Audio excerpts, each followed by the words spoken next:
So I've been working on this really cool new bit of music, and I really wanted to dive into some of the production techniques that I used while making this, because I've done some really advanced stuff that I think you guys will be interested in seeing.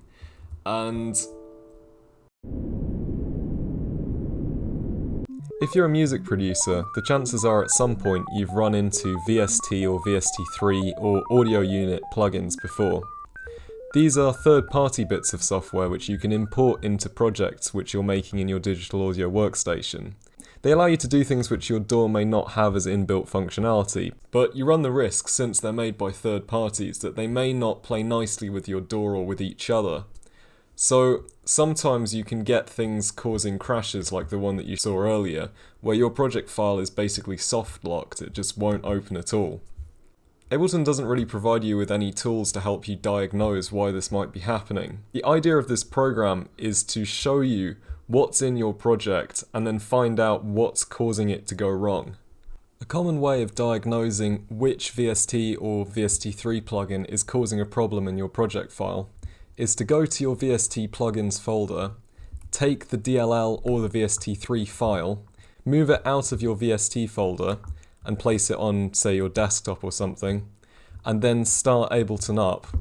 Ableton won't be able to find that VST file when it's loading up, and so it won't include it in the project file, and you may not get the crash. However, this takes a long time and is really boring, so I decided to find a better way of doing it that's automated.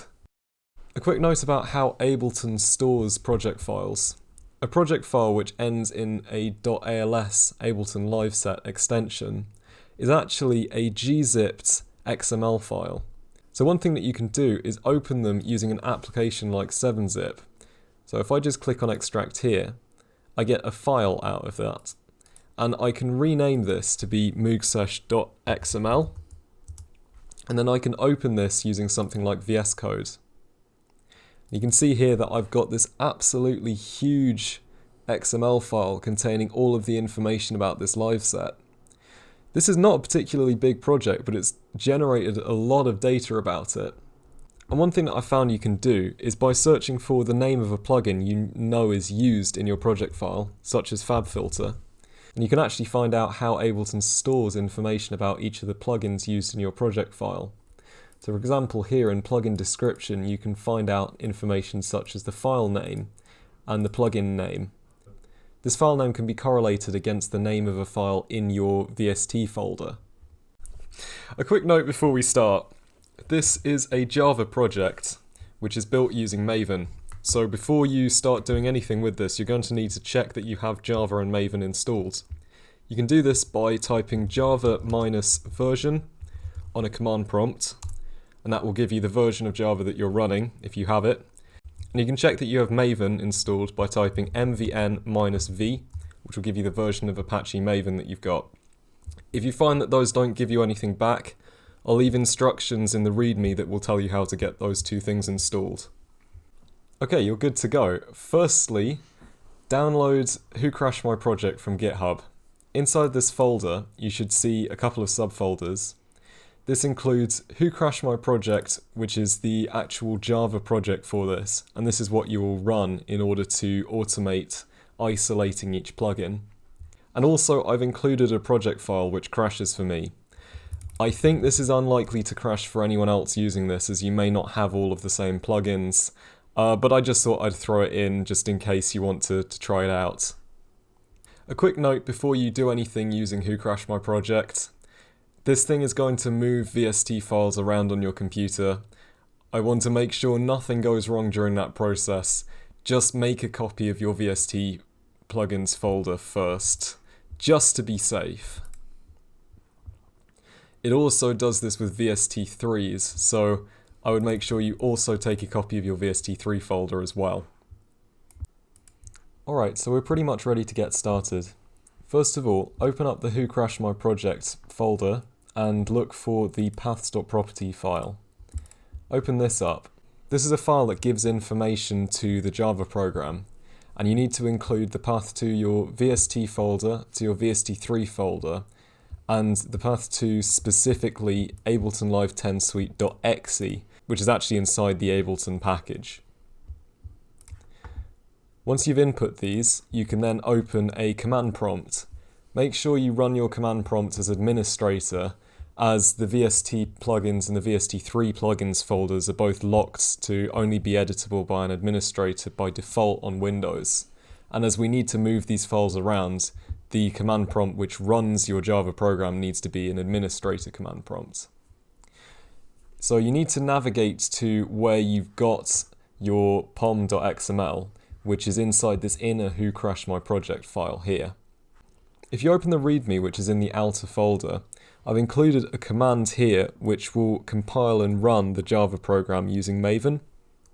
So you can copy that and paste that into your command prompt to run the program. This will open this really retro looking Java file picker, and if you go through to find your ALS project file, you can open that.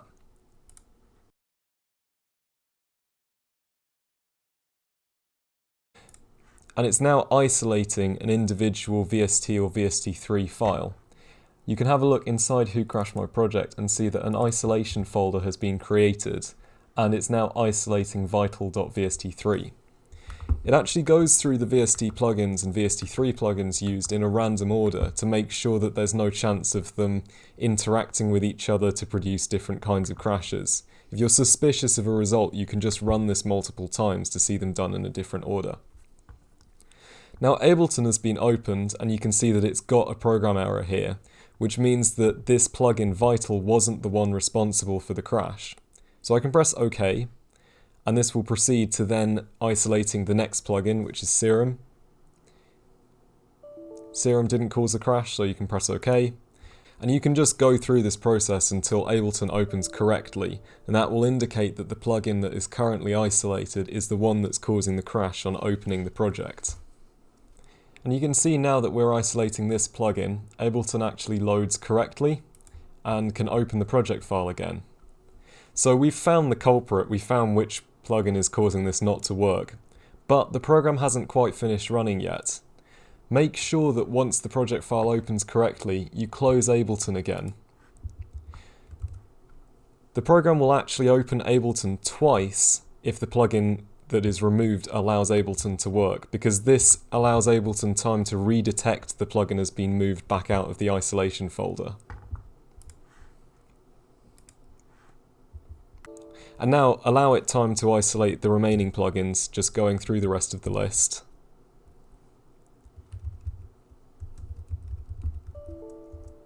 Finally, you can see a crash report has been generated, which lists all of the plugins that you've used in this project and the number of instances of them which appears.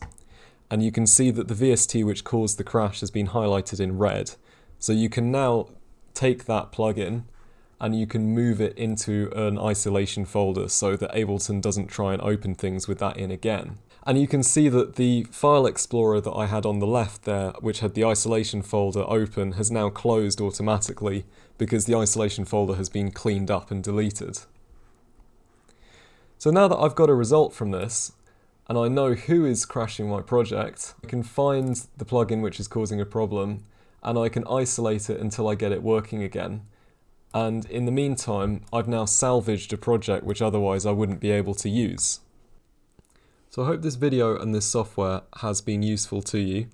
Please let me know if this helped you salvage any tricky project files which wouldn't open properly or were crashing all the time. I'll leave a link in the description to this video to my GitHub and all of the files that you need to download to get it to work. And I'll also leave a link to my music if you feel like supporting any of it. Thank you for watching.